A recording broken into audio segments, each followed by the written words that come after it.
Brilliant. Welcome, everybody. You've got me to introduce you today, Penny. That's because Ian is off on a long weekend. And he had a family do on Saturday and was in business. And he realised that getting back here for Monday afternoon was not going to be an easy task. So he decided he would not put bus to go and do that. And I don't even know when he's due back. He'll be back. So he asked us if we would look after you all. Paul, as you know, does the technicals, so hopefully there won't be too many emails complaining about that in the next 20 minutes, which we won't look at, so that's easy. And we are fortunate enough to have Mike Mapleton here today. Sorry, is it Mapleton or Mapleton? Mapleton. Sorry, beg your pardon. Mapleton are two biggies in Yorkshire. Okay. I knew you'd know, but that's fine. Mapleton, who used to be a head teacher locally, and obviously has some sort of interest in the postal service in Cumbria, and he's going to talk to us about that. Is that right? That's right. Thank you very much indeed. Thank you, Penny.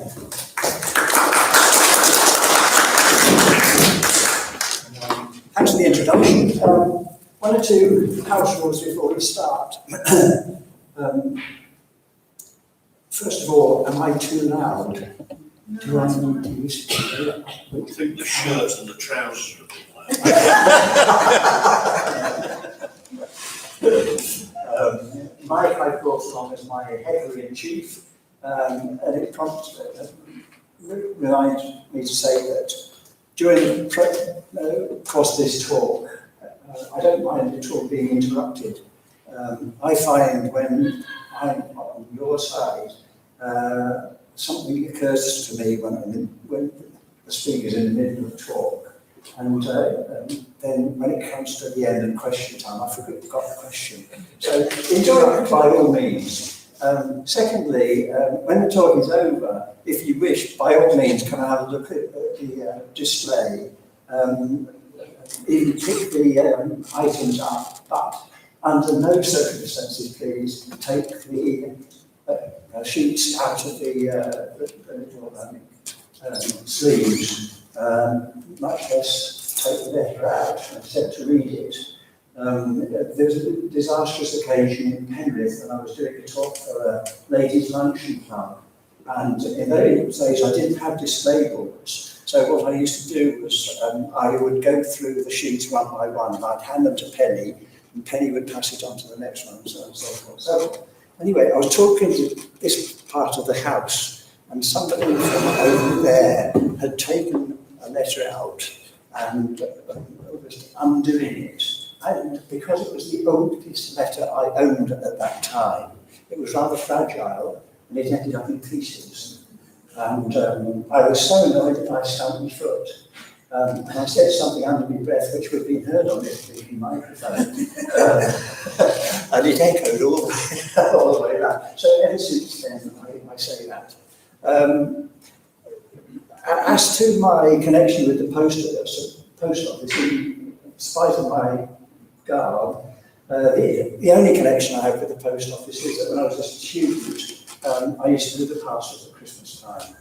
And that involved a hall about, this was South London, a hall about twice or maybe 3 times this size. And 4 o'clock in the really small hours, the post office vans would come and deliver the parcels, and they compose a sort of a mountain in the middle of this secondary school gym. Round the edge of the hall, there were mailbags attached to metal frames, and above the mailbags would be streets in the area. And the way of it was, you just simply got hold of the parcel from the mountain, looked at the address, looked round the and you developed sort of netball skills. And then the episode that still in my mind was a consignment from Scotland in the form of a turkey with a rubber band around its neck and an address label. and this ancient postie picked it up, whirled it round his head, and he squelched against the floor and sat down. And as it was in mid-flight, another postie hollered, "It's still alive, it's flying." So that excuses me from my normal start to talks, which is to narrate little stories.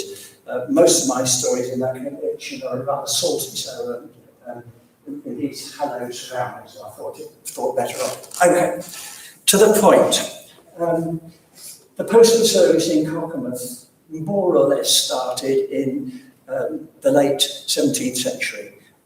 I've never found a date for the opening of whatever building was the Cockermouth Post Office in those days.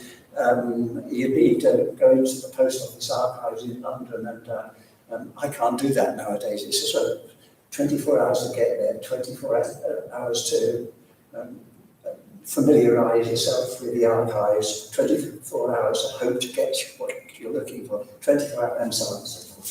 So I don't know the date.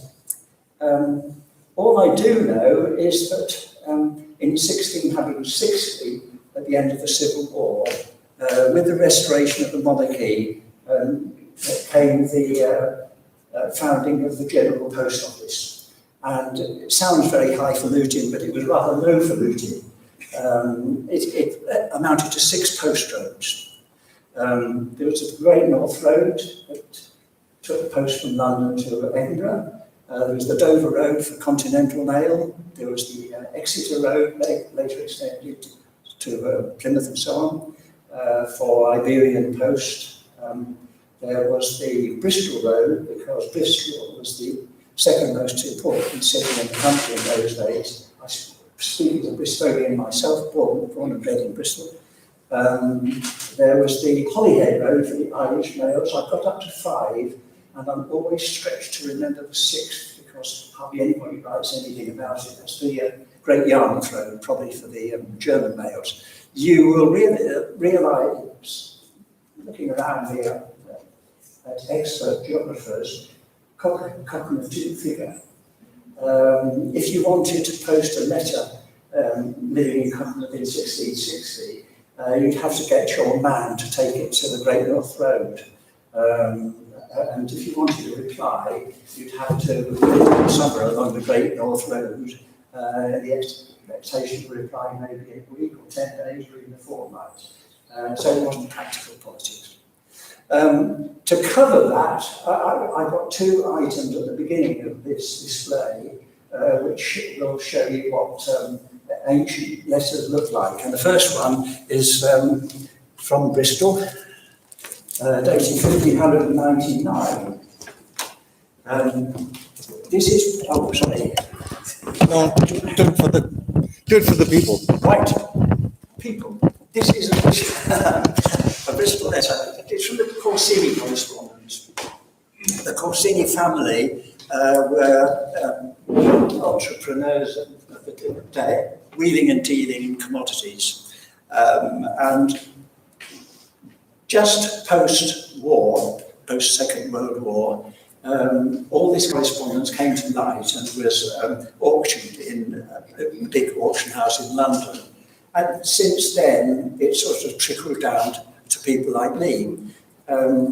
I saved up a lot of pocket money, and when I saw this item from Bristol, I bid for it and I got it. When I got it home, when it was delivered, I found, to my amazement, that the date on the letter was July the 28th, which is my birth date, not my birthday.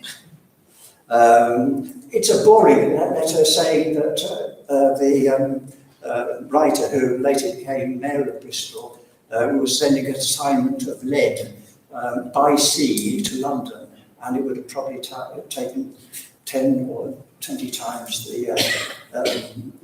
the passage of the letter. The letter would have been carried by a functionary to do with the company. So Bristol, if you are good at ancient languages, there's a photocopy on the back. I've never been able to make head or tail of it. And we used to have in the Keswick Philatelic Society a really distinguished and learned man He had one, because he said, "I can't help you, Mike, I'm sorry." There is a crib on the front. The second item is the oldest letter I have from Cumbria. It's from Carlisle. Carlisle had a post office long before Cockermouth. Way before the Civil War, the Carlisle postmaster was being paid an annual salary. And they probably went on along the Newcastle Road to join up with the Great North Road. This is interesting because it's addressed to Sir Christopher Musgrave, and in a tiny little number there, a tiny little black number crossed out, there's a number 6. And that's the way of it in those days. The price of a letter would be written on the cover. If it was in black, it would be payable by the recipient of the letter. If it was red, it went free. Hence red letter days. You didn't have to pay for the post. This, however, is crossed out because a counter clerk in London realised that Sir Christopher was an MP and he didn't have to pay for his post. Perquisites in those days even. And it says a member of Parliament. All the details are on that. Also, photocopy at the back. I'm not going to talk about every single colour because otherwise we'll be here forever, but I like maps. You'll see maps dotted around hither and yon. This one is 1720 and shows Cockermouth, great big Cockermouth, in the midst of tiny little Kessicks and Ellenboroughs, later Maryborough, and so on. It gives you some idea of the reason why Cockermouth was so isolated postally. This map always amuses me. This was hand-drawn by a guy called Hodgson, and we've got a Hodgson in our midst, I know. He was an inspector for this area, and he drew this up. What interests me is the beautifully drawn little ship, which was the packet boat that took the mail from Whitehaven to the Isle of Man in those days. However, his geography fails because Whitehaven is inland, so the boat sailed 5 miles inland before it reached the shores, and then off it went to Douglas in the Isle of Man. It's also it is visually easy to demonstrate the postal services in 1813, which is when Mr. Hodgson drew up this little map. You've got the M6. You've got the cross post from Whitehaven extended to Darlington, and you've got the coastal road, and that's pretty well it.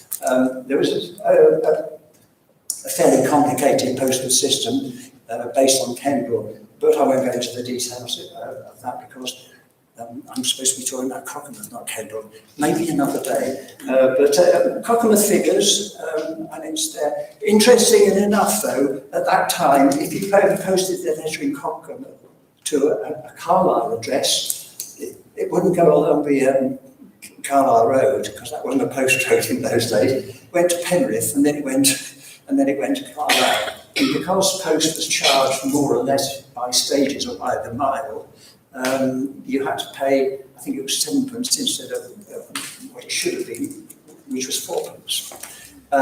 So, maps. The earliest Cockermouth item I've got is this fellow, and this is dated 8th of April 1723. Not long after the post office was opened. I won't say much more about this, except to say you may notice that this, as well as 2 other items, are mounted on green cardboard. There's a story, a rather pathetic story, behind that as well. This was one of my early attempts to display internationally. There are international competitions for postal history. I think I made my debut in Dublin, and I thought to curry favour with the judges, I mounted all on green. Imagine my disappointment and surprise when I was invited to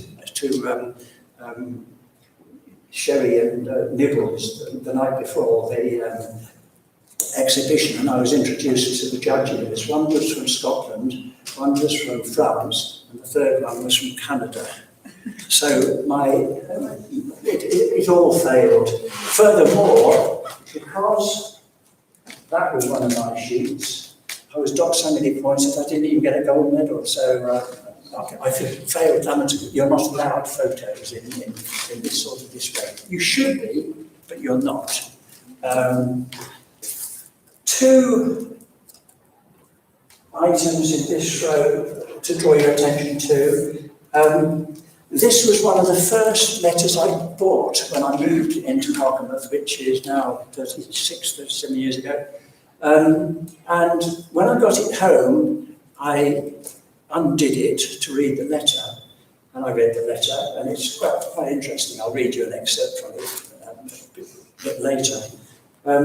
What was most interesting was the signature at the bottom of the letter, which was F. Christian.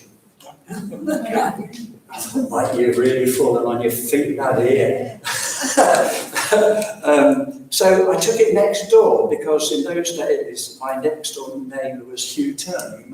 Some of you might remember him. I think he was a member of the civic group, wasn't he, Hugh? Anyway, in those days he'd just written, I think, a pamphlet about Fletcher Christian. So I said, look what I've got, Hugh.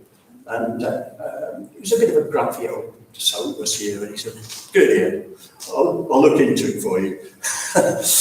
Next morning, with a great big beaming smile, there he was on his front doorstep. He said, Mike, it's not Fletcher Christian. If it was Fletcher Christian, he would have been 3 years old when this was written.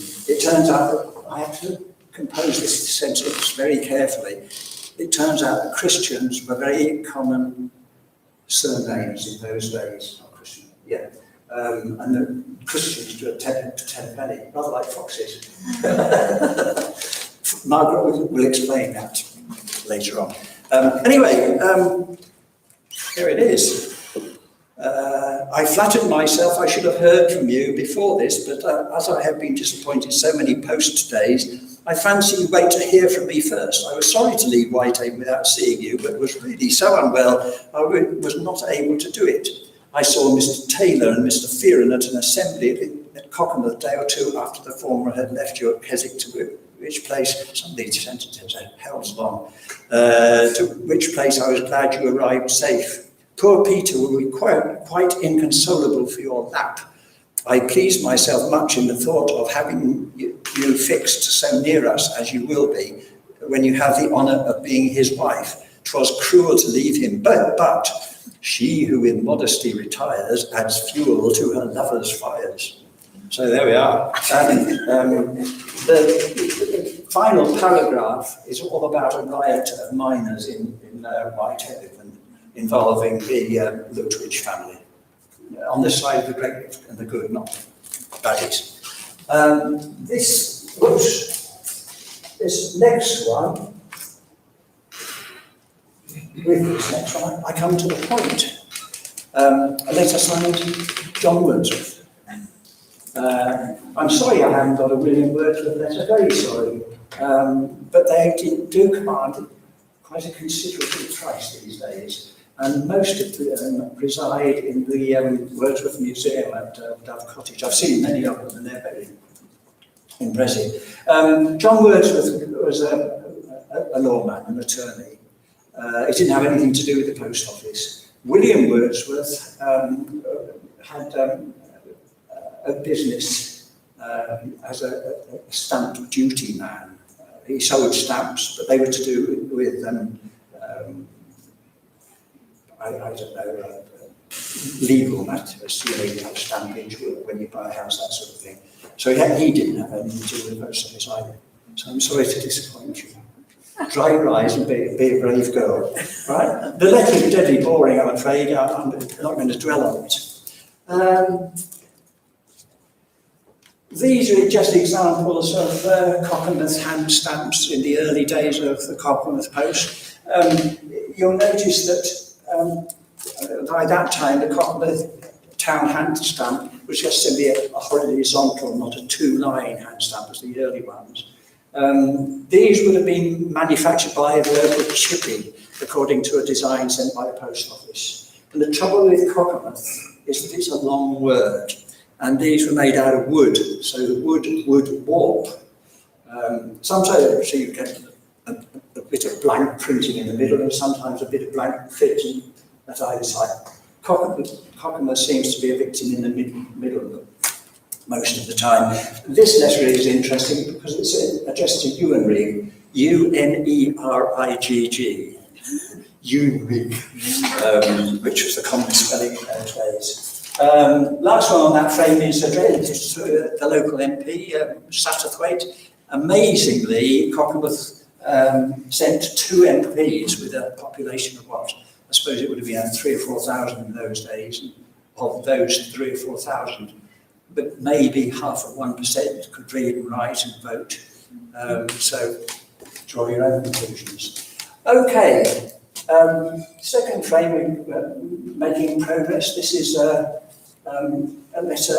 I like to, in all the collections I have, I like to collect mail going out from Cockermouth or wherever it is, and also coming into Cockermouth, because it's still there.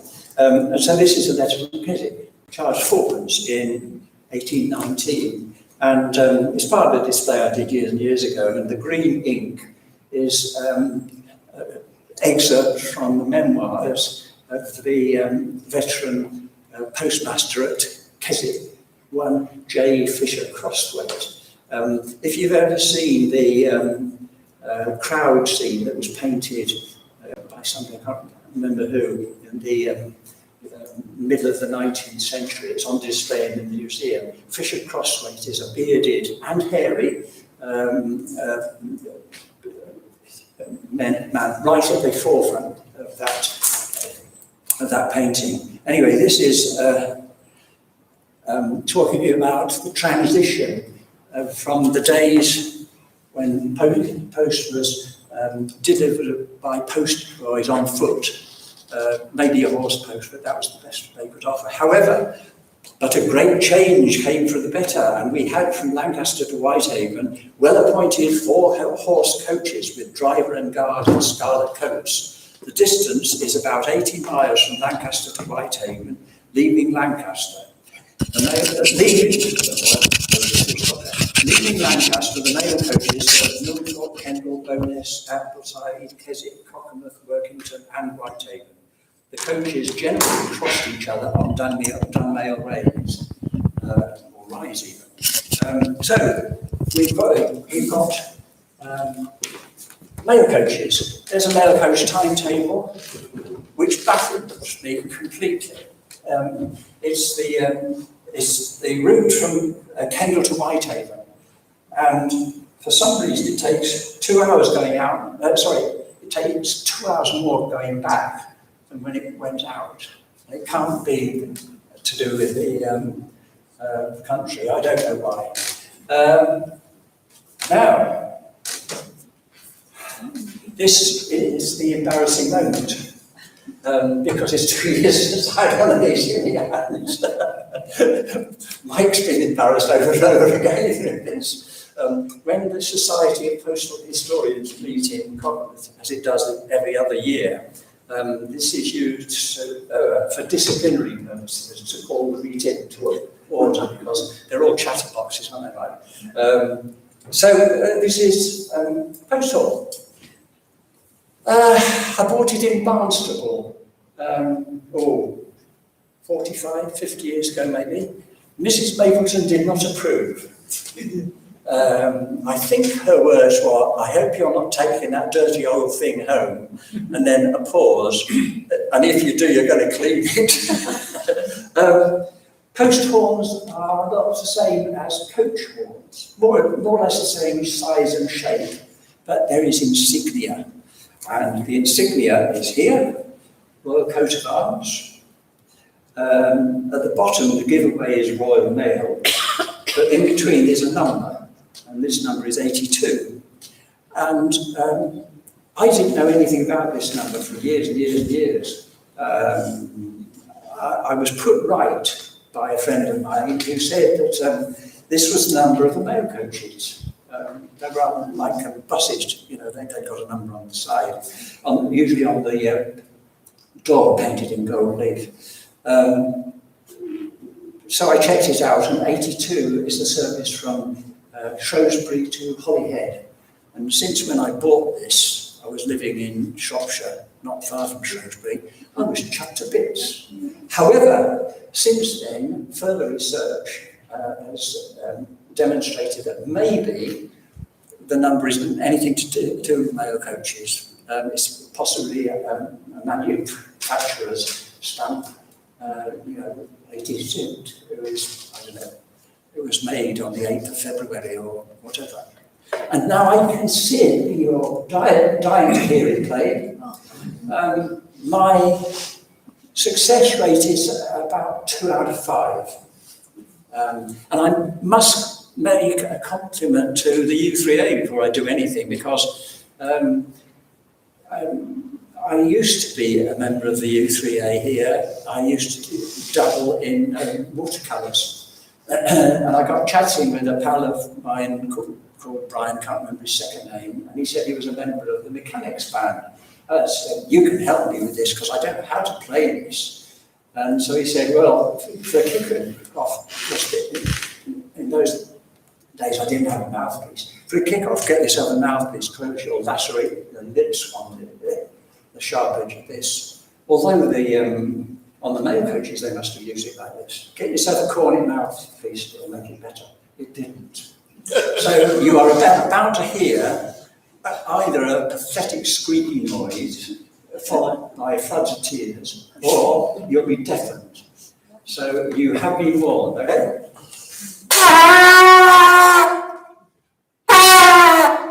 That's as good as it gets, I'm afraid. So this was used to, for 3 reasons. One was to get turnpike gatekeepers to open the gates, because His Majesty's Mail or Her Majesty's Mail travelled free through the turnpikes. The second reason was to warn people at the staging post to prepare fresh horses in the various inns along the coaching routes. And the third one was to warn people when the mail coaches were going down steep hills because they didn't have brakes, and they weren't going to take any prisoners. Indeed, they flattened many people. I've read details of this in the archives of Carlisle. Bodgergate seems to be a particular place where young victims were flattened by mail coaches. So we've got a lot to answer for. I've got 2 other items while I'm at it. When I fail abjectly, I go to this, which is a postman's whistle. And this was given to me by a dear old fellow who's long since dead. I used to play golf with at Silliff.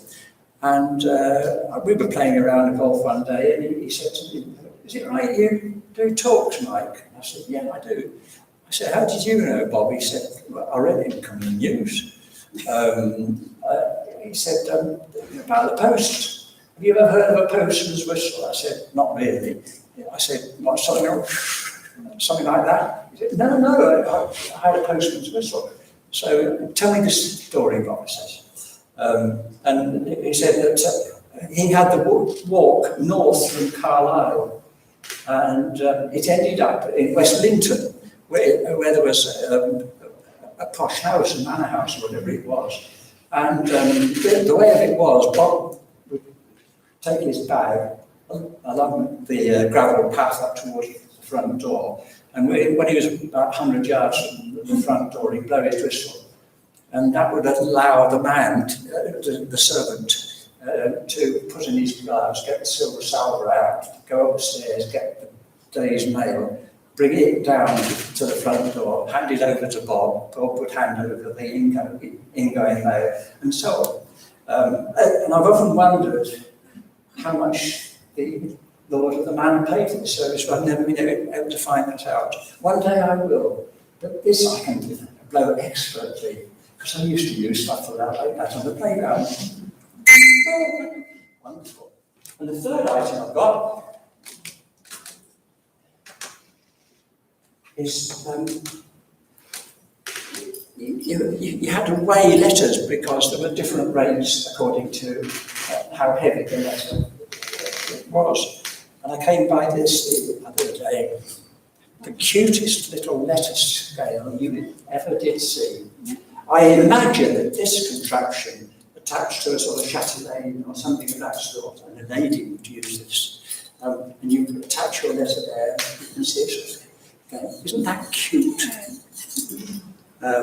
It only says one thing, and that is the maker's name, which is Salter. And I think they had a pretty well a monopoly on such scales. Back to Cockermouth.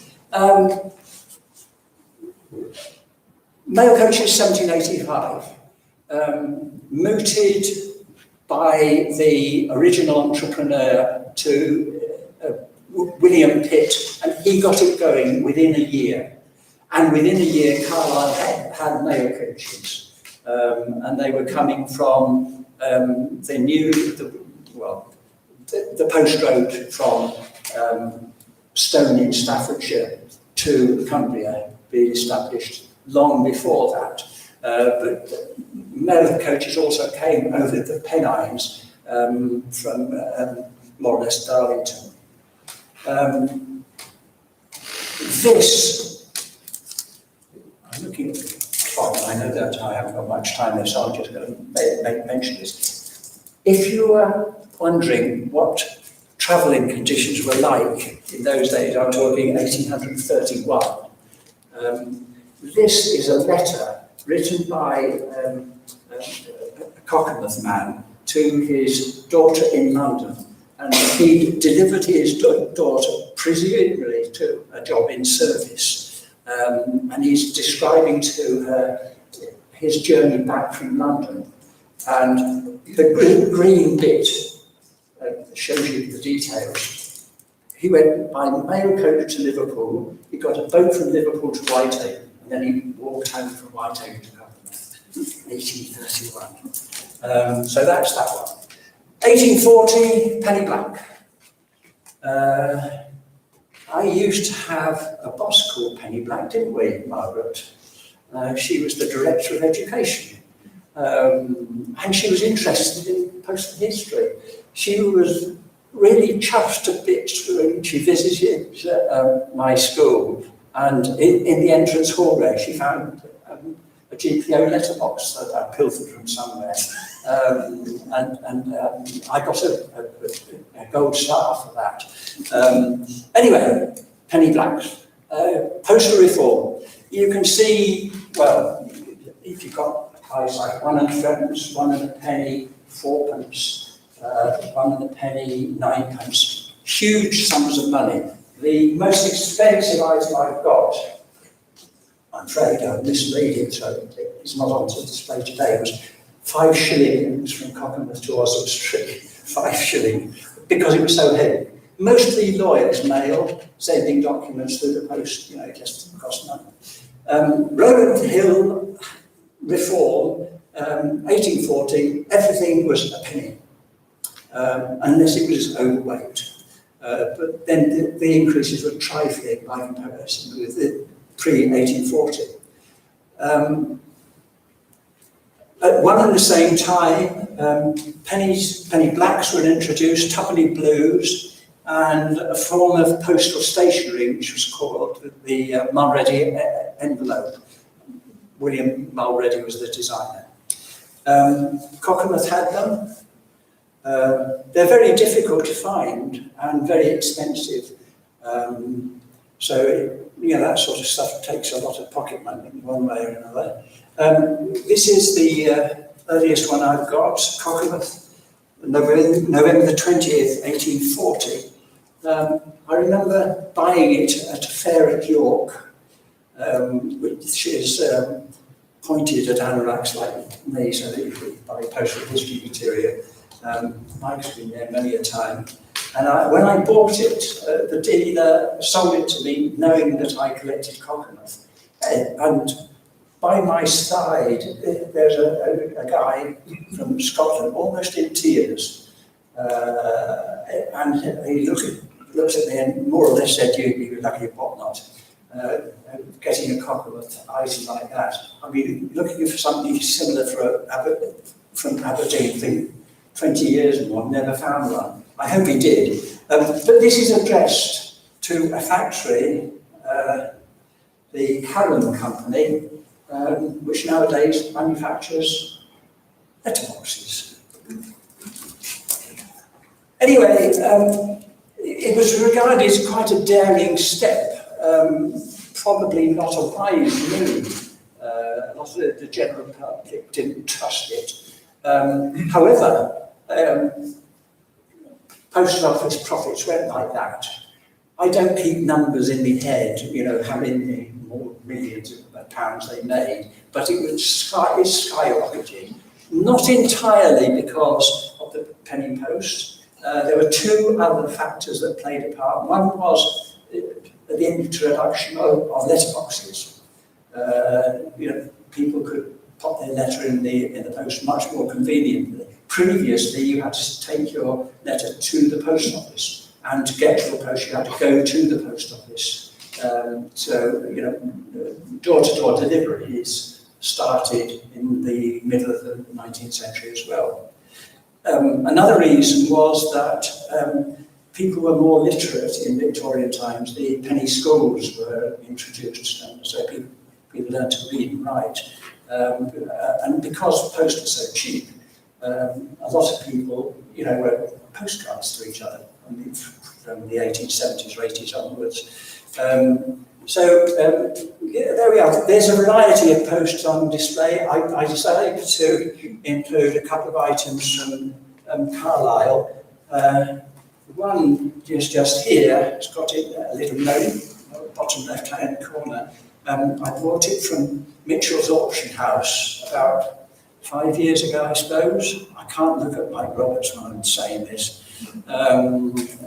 It was the collection of Hunter Davis.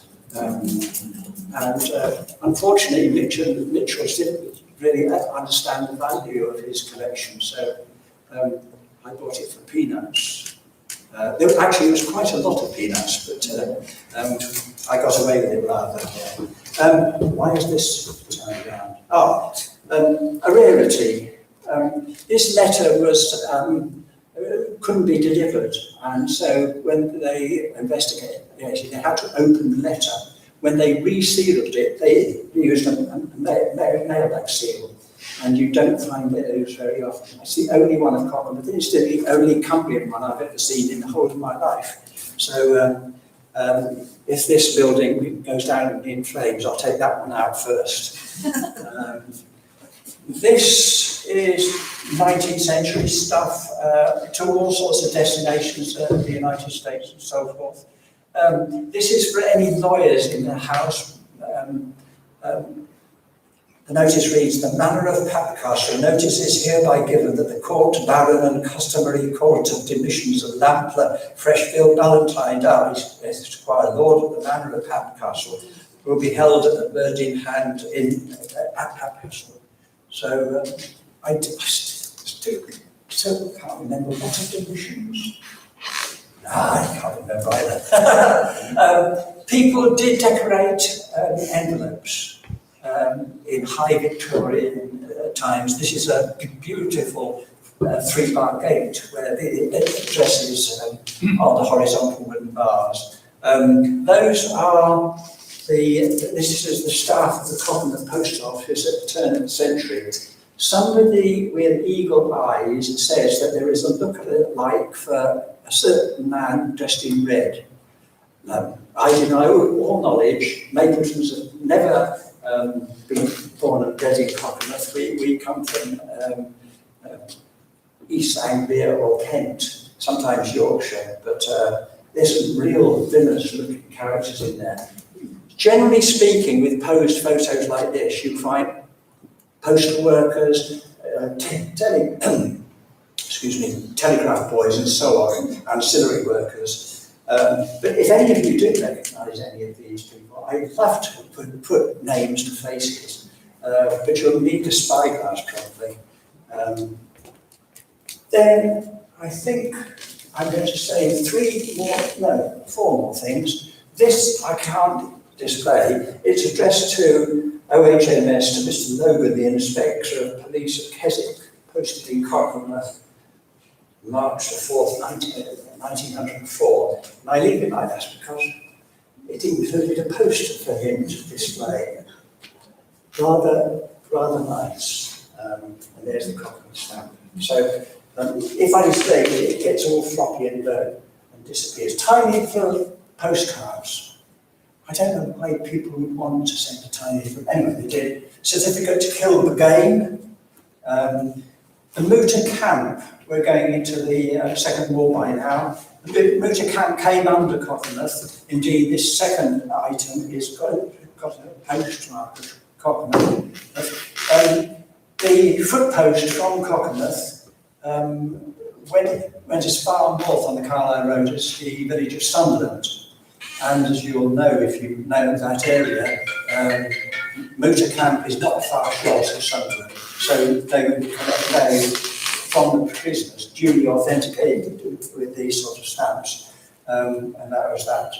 The mobile post office happens when village post offices close down. The post office offers that service to such villages. And the only one in our immediate area, this was the flyer when it was introduced in 1996, Morbury Battenplate, that's the only one. Trepenna is also included. And indeed, that is the newspaper photograph of the mobile post office at work in Trepenna. There's a queue of people, and the Cumberland News, because it's a Cumberland News photographer, added the caption. This is the line of villagers sampling the news service from the GPO. There wasn't a villager in sight. I'm in there, I'm not from Trepenna. There's a guy called Derek Hampston, who used to be a stalwart of the Cumbria Postal History Society. There's a guy from London, there's a guy from York, and so on. So all the locals were in the pub looking to the they were so furious that the post office was closed. They weren't going to be bothered with that long. And finally, two other things. You might want to approach that item with some caution. It was delivered to Mapleton House on the 13th of February 2020 from China. The source of the epidemic. When I looked, I bought something on eBay. And they said it's beautiful envelope, absolutely gorgeous. When I looked up a place name on my Google map, it was about 2 millimeters away from Wuhan. So that's quite something. Subsequent email buys include this item from the Ukraine, which has got a border force bit of sellotape on the top of it. They were checking for drugs in a tiny little envelope. And then the last thing, you must be wondering about that. The Society of Postal Historians has an annual conference, and over the weekend, a lot is eaten and even more is drunk. And at the end of the celebration banquet, there's a competition called the egg race. The prize is you have for a year a little silver egg cup with a little silver spoon. And your brief is to entertain the troupe because we have a 5-minute talk about postal history. On this occasion, I invented a talk about rubber bands used by postmen. I have a friend in London who has a ball that big. Oh yeah, yeah. We live on a corner of 2 streets, and it's where the post-it take the new batch out and chuck the rubber band on the road. So I invented all the names of the postmen and postgirls who delivered the post, many of whom I've taught. The post office in town gave me some different coloured ones here and told me that this is used for this and that is used for that and so on and so forth, and I made up the rest. And I won the egg cup. Yes. And that's a good moment to end. Thank you very much.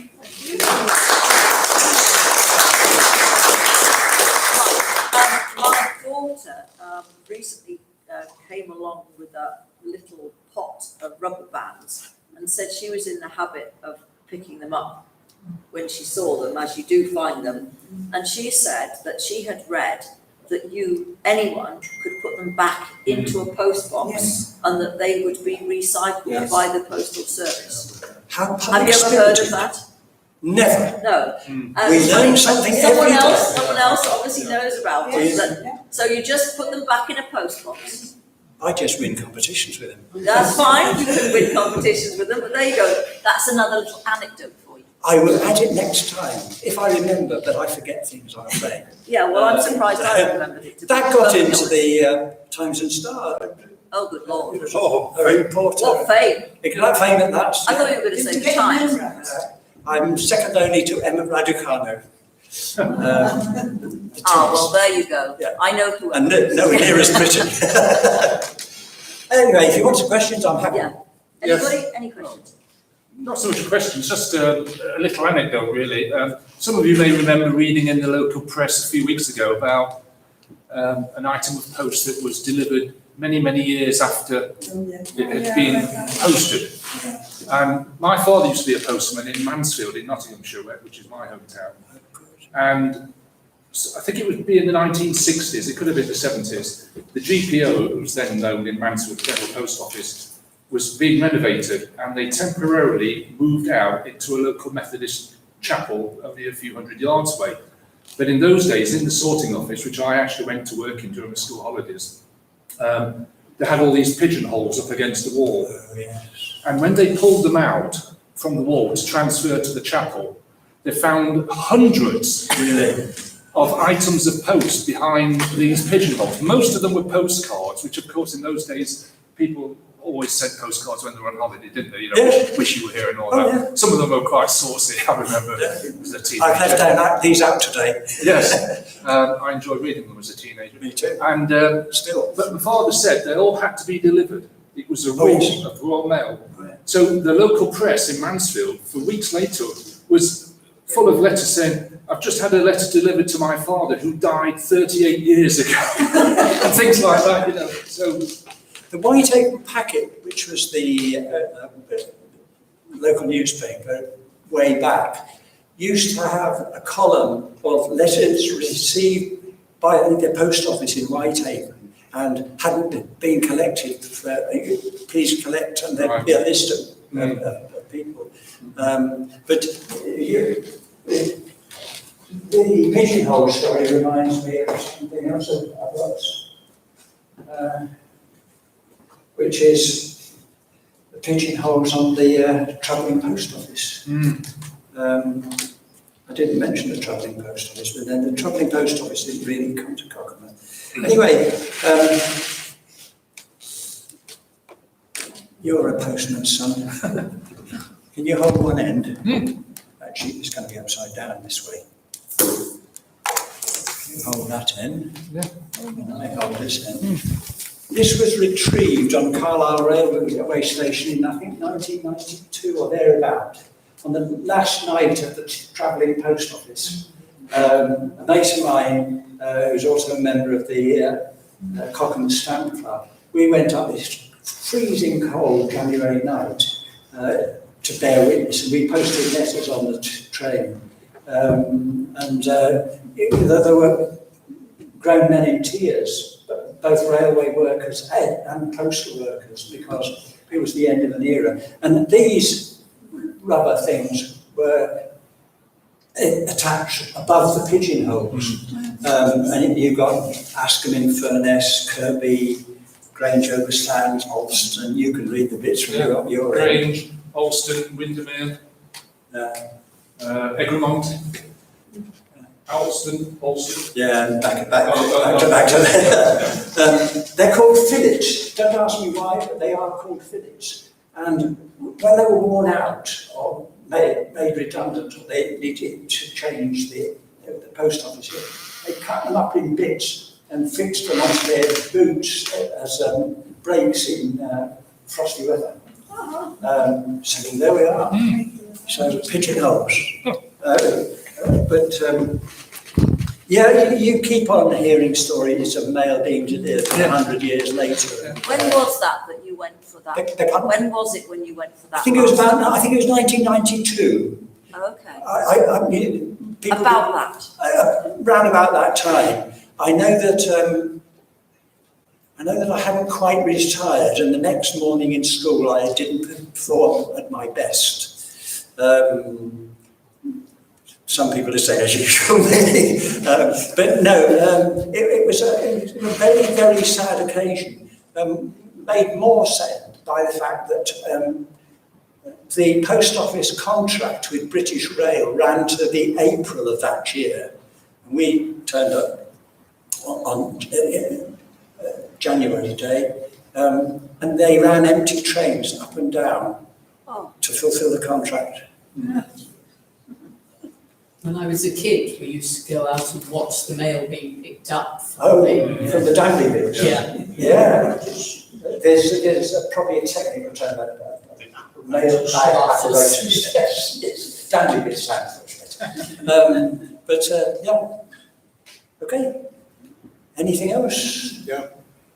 Yes, sir. Presumably Cockermouth got its post station relatively soon after mail started because of Whitehaven and the big trade of Whitehaven. Yes. The cross post from Whitehaven to Darlington to cope with mail to do with the mines. 1760s-ish. But Cockermouth existed as a post town long before that. My best guess would be 1680. Somebody thinks that because of the castle, there may have been a post office even earlier, but I've never seen any documentary evidence of that, so I'll stick with 1680. Postmarks, generally speaking, go back to the turn of the century. This fellow, 1720, was it? Yeah. And that applies all over the country. Prior to that, they just simply put the payment charge on them. The Carlisle letter there, there's no indication of this one. Right. Well, thank you very much indeed. Yes, it's all right, I shan't forget. That was lovely, wasn't it? Very interesting, and I'm sure you can all enjoy walking to look at these boards in some sort of, socially distanced manner, as whatever you feel is appropriate to your own decisions. And I'm sure Mike won't mind you looking at those before he puts them away. Just trip over the wire, though. No, we don't trip over the wire. If we'd just like to thank Mike for his talk, that would be great. Thank you very much.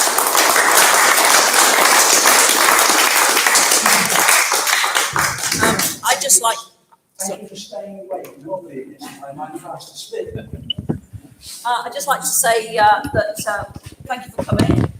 We will continue to hold the monthly meeting as a live meeting, as well as streaming it for the time being. I'm not sure there were that many people actually watching it live, but I know Ian last month did send out a link a little bit later, reminding everyone that it had been on, and a link to the recording, or whatever it is.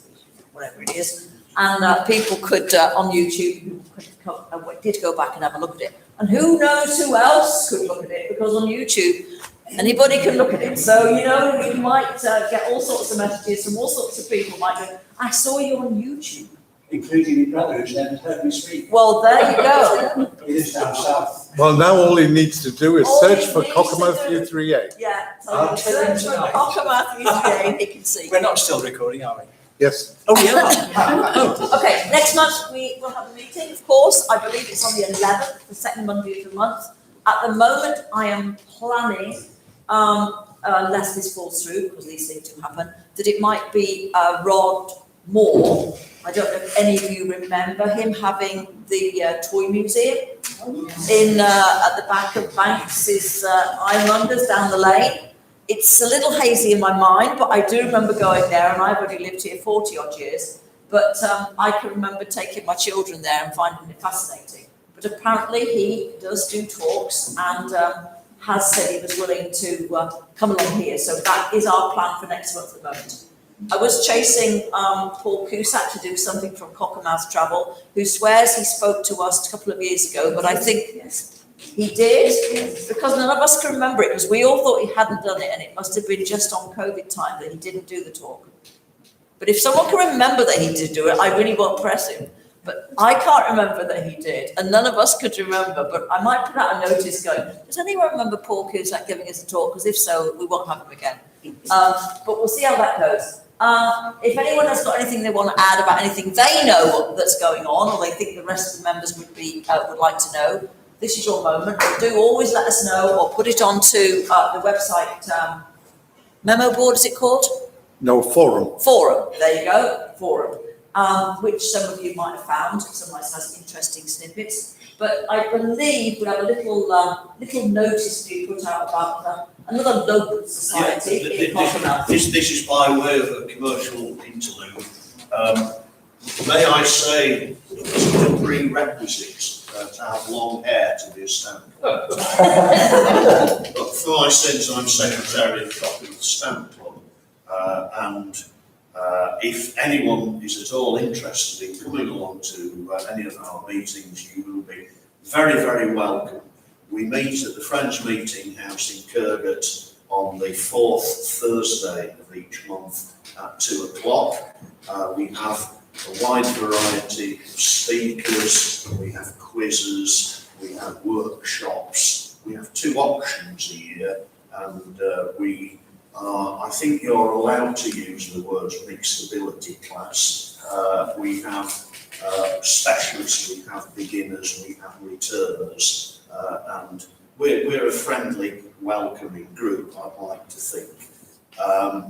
So there are contact details here. The next meeting is a week on Thursday with the fairly predictable and uninspiring title, What I Collected During Lockdown, because certainly people have been discovering collections that they've had in the attic for however long, and there are quite a few people who are returning to the hobby, which they've perhaps neglected for however long.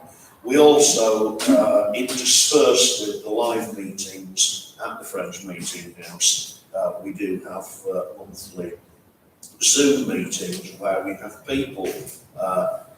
We've had some of Britain's leading philatelists who've been only too delighted to come along and give us talks.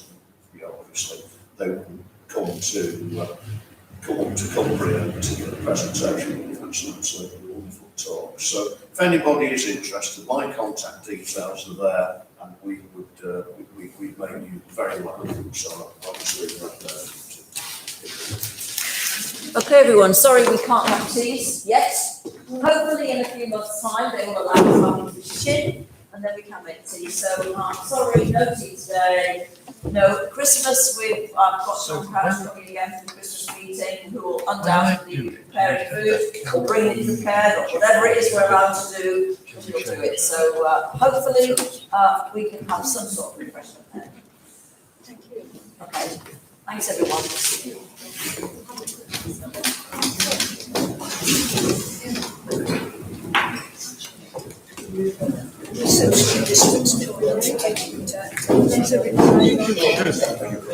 Yes.